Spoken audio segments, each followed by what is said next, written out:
CityCast Boise is brought to you by WestVet. At WestVet, they know pets aren't like family, they are family. That's why they provide expert, compassionate veterinary care 24 hours a day, 365 days a year for cats and dogs.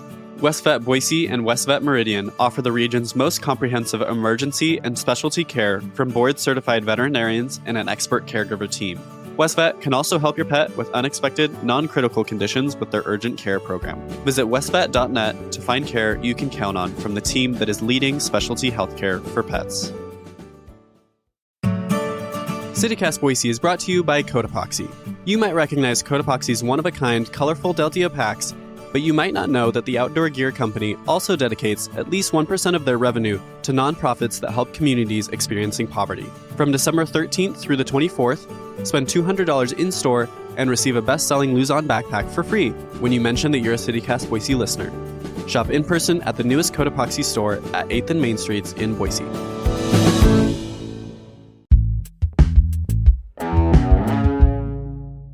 Today on CityCast Boise, we have finally made it to the end of 2023, and I'm chatting with Morning Edition's George Prentice about the year's big takeaways, the forecast for 2024, and the holiday movies we have to watch every December. It's Friday, December 22nd. I'm Blake Hunter, and this is what Boise's talking about.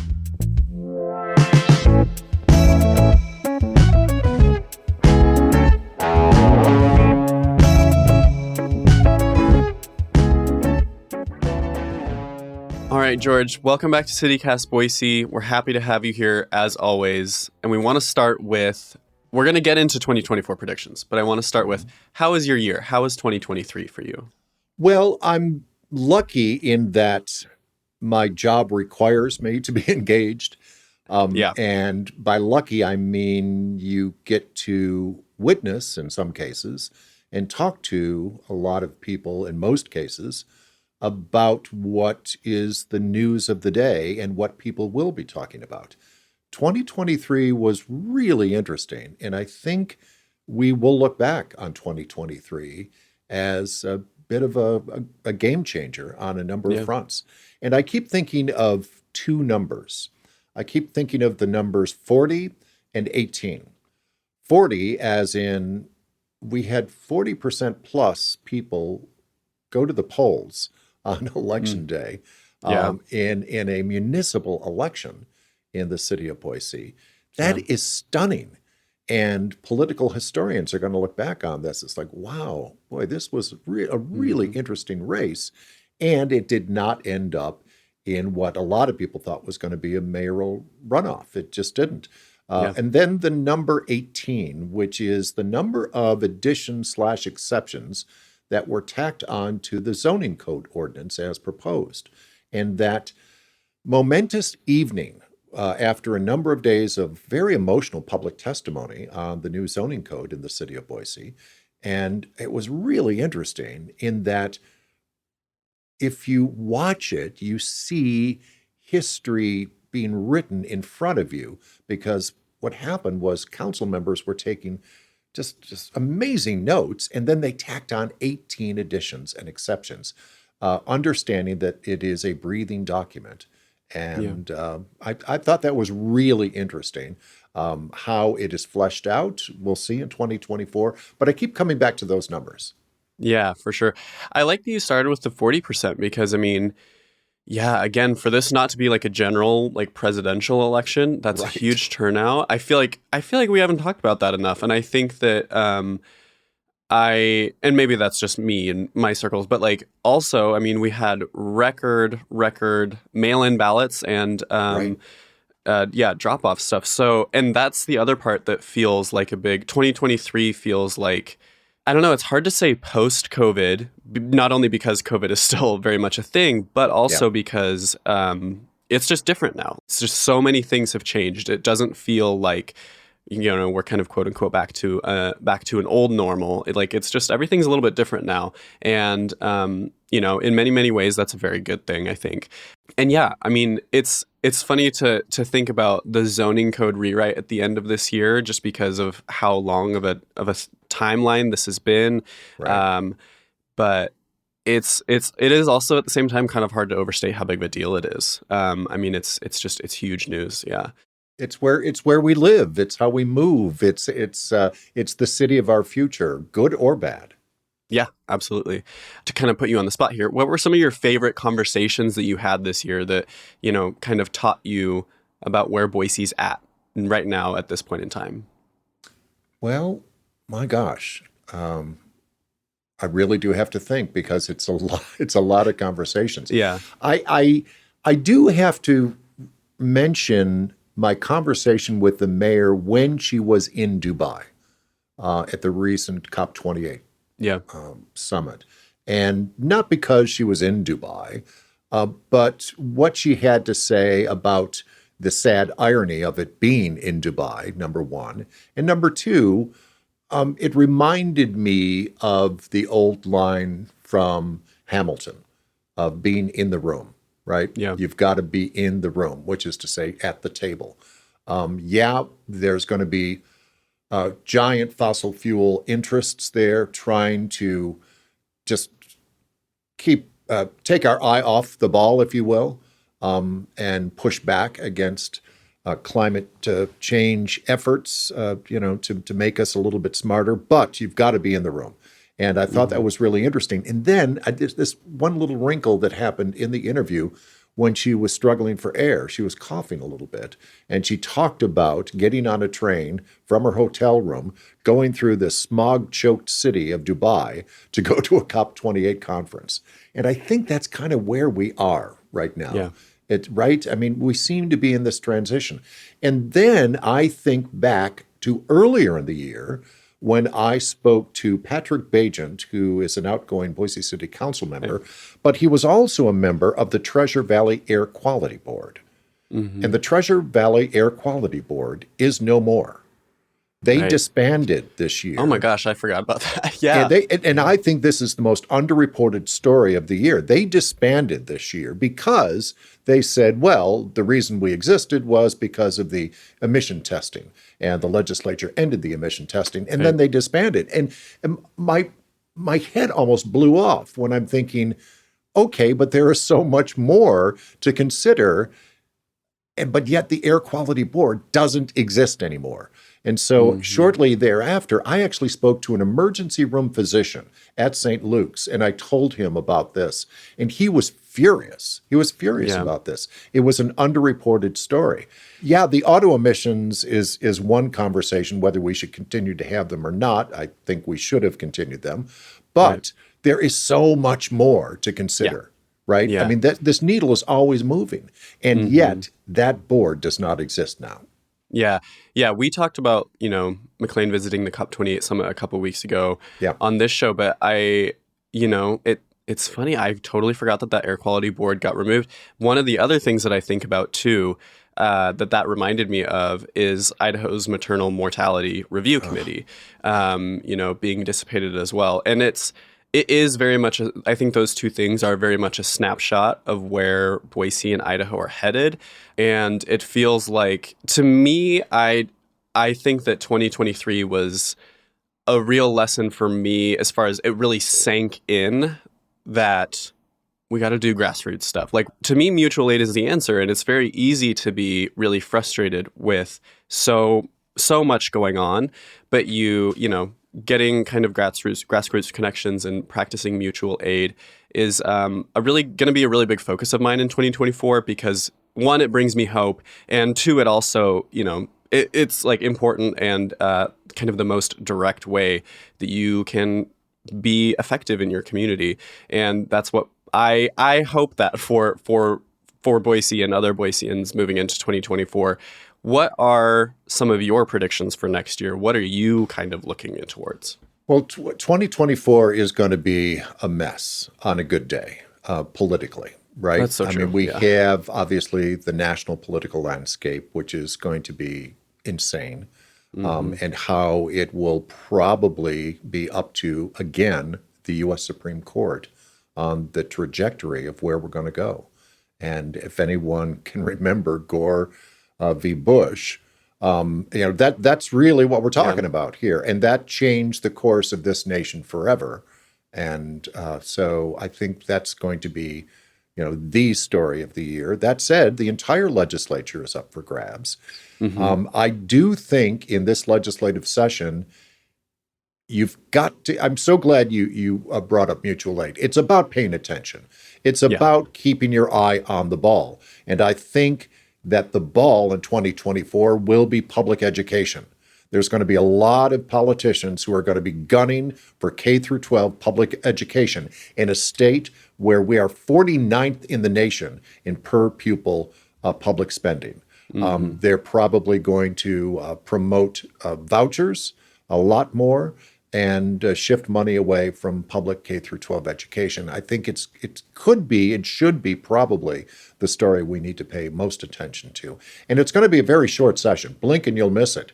Yeah. And we in the media, we get very, it's like a cat with the keys. We get distracted by the politics because it's sexier and it's more interesting and the sound bites are juicier, when in fact it is policy. And if you blink, major changes to the way we educate, read. I think our libraries are very much at risk. And then, of course, our healthcare has been at risk for a few years. Please pay attention. It's all about 2024. Blake, I think you're spot on with that. Yeah. I mean, I think that there's been a part of me that's been a little bit naive in the last month or so, just kind of thinking like, I don't know, maybe Republicans specifically will be too distracted by fighting among themselves to really gun for K through 12 education. But we just know that that's not going to be true. Like, I think especially over the last few years, we've seen, in my mind, it's almost like a double-pronged approach where they kind of take a stab at one specific topic a first year, and then they kind of really drive it home the second year. And I mean, we were talking about vouchers going into last legislative session. So I think we'd be foolhardy not to expect that to come up. I'm glad to hear you think that it's going to be a short one, though. I mean, that's great news. Well, it's going to be short for the only reason is because they will all be, the primary is much more important than the general, and they're all going to want to get back to their districts and basically politic their heads off. But I think it'll be short because of that. And I also think it's a tactic to make it shorter, and that's when you can get away with a lot of crap. Just push stuff. Yeah. Yeah.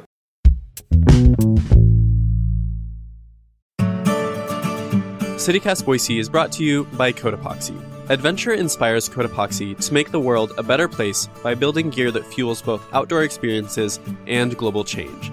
That's why their one-of-a-kind, colorful Deldia packs are made from remnant materials, and Cotopaxi dedicates at least 1% of their revenue to nonprofits that help communities experiencing poverty. And now you can support their mission and get prepared for your next outdoor adventure with the help of CityCast Boise. Beat the late season shipping woes by shopping in person.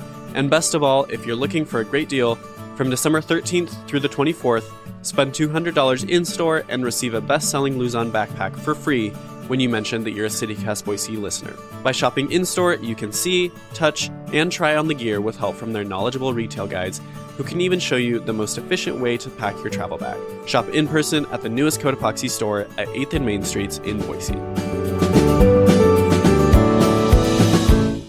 It's interesting that you brought up books as well. I mean, I don't think that we've talked about this on the podcast because it just happened last week, but we just saw the West Ada School District push through a ban of 10 books. The source of that list comes from a group of parents in Brevard County, Florida. Exactly. And because a handful of parents in Meridian said, "Oh yeah, let's boilerplate this," and then they submitted this. The librarians, I can't imagine what it is to be a librarian in the West Ada School District right now. Not one of them just agreed to participate in the review. And I'm thinking, well, I mean, you can think one of two things. You can think, oh, well, they're fine with books being pulled, or they're just frustrated and probably afraid for their jobs. But the fact is, books are being pulled, and other parents want to decide what your child will or will not read. It's not as if, they're deciding for their own kids where they're saying, oh, I don't want this, my child to have access to this. No, they want to decide what your child will or will not read. Yeah. And I mean, I have a close family relative who's a librarian, and for the first time in their career, they're having to deal with this. And, it's really, I don't know. It's this. I cannot. I mean, I can believe that we're still going to be talking about this, but it's going to be a long-term discussion that we're having here. And take a look at the list of those titles, right? I mean, one of them was, I think, an illustrated adaptation of The Handmaid's Tale. I mean, there were bestsellers. They were just, it's like, are you kidding me? I mean, I know for a fact that books that used to be on my required reading list when I was a student, I think about half of them have been targeted now. We are not moving forward. We are moving back. The core issue here is that a lot of this stems from, anti-LGBTQ rhetoric and trying to get books that have anything to do, any mention of any queer or trans people in them. And I just want to say, dang, I didn't have those books growing up, still turned out pretty queer. And they would have made me a lot happier and healthier if I'd been able to have them, and it's so frustrating that this is a topic that we have to discuss, but it will be for a long time, I think. Yeah. Let's pivot to a good prediction. What are you hopeful for in 2024? I'm always so you know where I'm going to go, right? I'm always hopeful for a film, for movies. Okay, good. Right? So, and I am really excited actually for other people to see a couple of movies that I've already seen. But one of them is opening in a few weeks, and that is All of Us Strangers. Yes. It's going to open. And of course, we're talking about the amazing Andrew Scott and Paul Mescal. And it's an amazing film or book. And the film takes a queer turn, actually. And it's a great film because these two actors are the best of the best. And there's incredible. The supernatural element to this. It opens on January 26th in Boise at the Flicks, so I'm very excited about that. American Fiction is a film I've already seen, starring Jeffrey Wright, and I think that he may be the only threat to Cillian Murphy's Best Actor Oscar. I think it's going to come down to the two of them. So American Fiction opens January 12th, also at the Flicks. That's what I'm always excited for other people to share. I can't wait to talk to other people about these films. I'm so excited for both of those. Another one that I can't believe how this slipped my radar. I just found out about Origin, which is directed by Ava DuVernay and follows the writing of the book Caste: The Origins of Our Discontent by Isabel Wilkerson, which is, Isabel Wilkerson, I would say, turn off this podcast and go read something by her right now. I love her so much. Her two books, The Warmth of Other Suns and Caste, really foundational for me of I don't know, that's to me the epitome of journalism, to be honest. And I didn't realize that they were making a movie. And Ava DuVernay specifically is making a movie out of that. And I'm so thrilled about that. I can't wait to go see that. Yeah, the titles keep coming. There's another film called Wicked Little Letters, which I can't wait to talk about. I don't think that opens till March. But so, I'm going to end on a positive turn. That's what I'm kind of looking forward to. I'm looking forward to others sharing some of my love. Yeah. Great. Okay, well, let's bring it back to the current day instead of looking into next year. I'm still, not super in the Christmas mood, but I'm not too sad about it. My roommate finally went and got us a Christmas tree, and so we put that up this week and decorated it, and that was lovely. I don't know. I'm more than anything, I'm just looking forward to a slowdown. And yesterday in the newsletter, I wrote about kind of ways to reflect on the solstice and whatnot. And that's really where I am moving into this year. But how are you feeling about the end of the year? How are you getting to slow down at all? I guess that's the better question. I'm not yet, but I'm hoping to. Nearly there. Yeah. Yeah. There is one event that is actually a bit insane.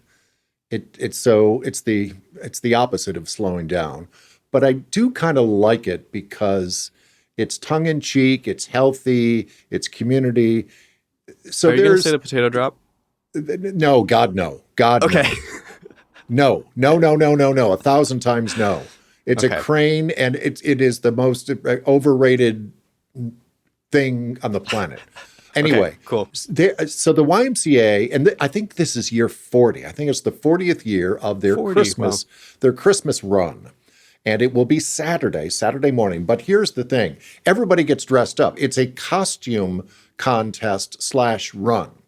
So at around 9:30, 10 a.m. downtown, you're going to see hundreds, if not thousands, of elves and Santas and reindeer just running through the streets, which is kind of, that's Christmas in a nutshell, if you think of it, with little kids, etc. And there's a 6-mile run for the serious. I think there's a 2-mile run, but my favorite is what they call the Reindeer Dash. And I think it's a mile or less. And it's just kind of, it dares you not to smile. Yeah. And it's just one of those things because Christmas is insane. It's insane, right? It's what a crazy. It's so funny, yeah. Right, and so I love this in that it looks at it like right in the mirror and says, "Of course it is," and we're going to laugh our way through this weekend. But we're going to do it together. And whether you watch it or are in it, and by the way, it's a run / walk, so you can walk through this too. You can do anything. So it's a little thing. If you're out Saturday, that's what's happening. The world hasn't gone crazy. Well, maybe just for about 90 minutes. It was planned. It was planned at least. It's a planned craziness. Yeah. So it's modest. It's little, but that's what I think I need right now. It's joyful, yeah. Yeah, joyful. And just a punctuation mark on it. Right. It could be raining and snowing. So, right. Put multiple base layers underneath. Yeah. It really is perfect. That's the whole point. Yeah, that's amazing. Well, okay. One last question for you that our producer Evelyn dropped in. Do you have one particular film that you watch every December, or do you have anything that you always go back to? Oh my gosh. Mr. Magoo's Christmas Carol, which was, by the way, was the very first animated special made for television. Before Charlie Brown, before Rudolph, before anything. I think when did this come out? 62, I think it was, 1962. Dang. And they took this crazy cartoon character, Mr. Magoo, this nearsighted whatever, but they made this serious version of A Christmas Carol. They decided to make him an actor, and it's a play within a play. And then they hired the best composer in the nation at the time. They went to Broadway, and there was a new show on Broadway called Funny Girl with this new actress called Barbra Streisand. And they got the composer of Funny Girl to write the score of Mr. Magoo's Christmas Carol. And I watched this, and it's like, why am I attracted to this?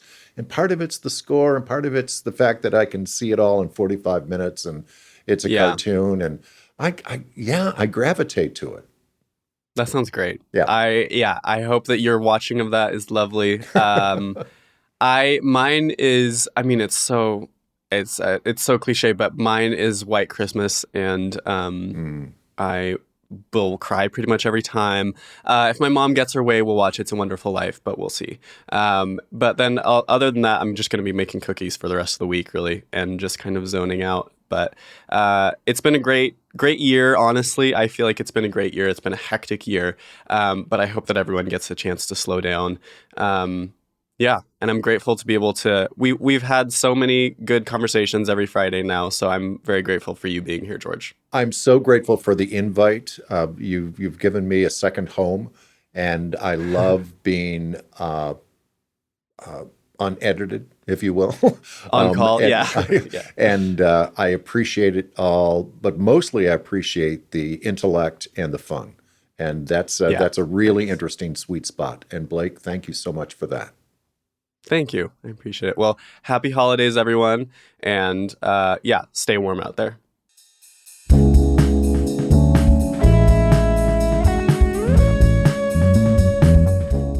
That's all for today here on CityCast Boise. The show is produced by Evelyn Avitia and Grant Irving.